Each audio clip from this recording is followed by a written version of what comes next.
Say mo Paulo, Kim at Alden, bagay ding magka-partner. I'm overheated, can hardly sleep at night, doing crazy dreaming, you're the reason why, hiding by the baby. Inilunsad si Kim Chiu bilang brand ambassador ng bagong beauty products na Face by Bloom.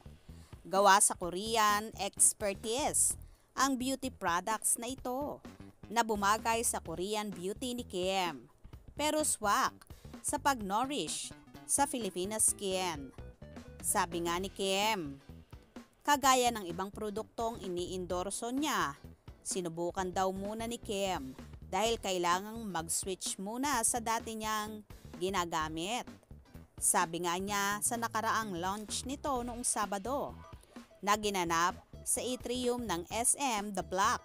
The first time I tried yung product ng Face by Bloom. Bago kami mag-pictorial, sinubukan ko muna siya sa face ko. Kasi gusto ko, pag nilalagay ko siya parang ipopromote ko siya as how I experienced the product. So ako, sensitive yung skin ko. Sobrang mabilis siyang ma-irritate. But with Face by Bloom, sobrang skin friendly siya. And sa mga starters, nakasisimula pa lang mag-skincare routine. Parang, this is the best product na pwede nilang gamitin. And, very easy steps lang. And konti lang ang kailangan nilang gawin in order for them to have a blooming face by me. May mga pahaging kung sino ang nagpapabloom sa kanya.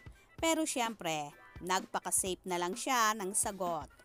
Pero, bago dumalo si Kim sa launching nito, bago niyang endorsement, kwelang-kwela ang kapamilya actress sa It's Showtime na kung saan nag-guest doon si Alden Richards nung isang araw na yon para sa promo ng Pulang Araw na magsisimula na sa GMA Primetime sa July 29. Si Kim naman ang nangantsaw kay Alden kung sino raw ba ang nagbibigay ng inspirasyon sa kanya. Parang may inspirasyon ka naman ngayon, Alden. Parang yun naman yung patutunguhan ng tanong ni Kuya Vong. Meron ka bang message sa inspirasyon mo ngayon? Hirit ni Kim. Grabe naman to, bulalas ni Alden. Nang hiningan ito ni Kim ng mensahe para sa nagbibigay ng inspirasyon sa kanya. Pwede namang magulang, mga fans. Ito naman si Alden bawi ni Kim Chiu. Kaya sagot naman ni Alden, sa mga nagbibigay ng inspirasyon sa akin. Maraming salamat sa inyo dahil kayo ang bumubuhay sa aking ginagawa. Nag-enjoy naman ako syempre at least para makita naman at ma-proud sa akin ang mga taong ito. Sa totoo lang, ang daming netizens ang natuwa sa ginawa ni Kim sa guesting ni Alden nung araw na yon. May mga nagko-comment pa na parang bagay ring mag-partner sa isang project sina Kim at Alden. Pero ang gusto talaga ng fans ay si Paolo Avellino ang kanyang kapartner. Ang lakas ng tili ng fans na Paolo Avellino kapag tinatawag ang pangalan ni Kim. Hindi naman na idetalye ang kung nasaan ang puso ni Kim Chiu, ang mahalaga lang daw ay masaya lang. Nung hiningan nga namin ng payo sa mga mag-ex na nag-guess sa Especially For You, ang sabi lang niya, just be happy. Kasi pag happy ka sa loob, magiging happy ka rin sa labas. Yun yung sikreto para maging masaya ka. Dapat everyone happy. Everybody happy para fresh, blooming, ganon.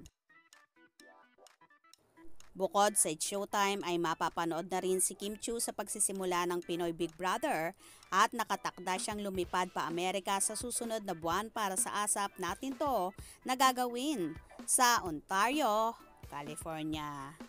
Ano naman kaya ang magiging reaksyon ng napapabalitang jowa na niya na si Paolo Avellino sa mga pagsuswitch ng ilang netizens na bagay nga daw sina Kim at Alden sa isang proyekto.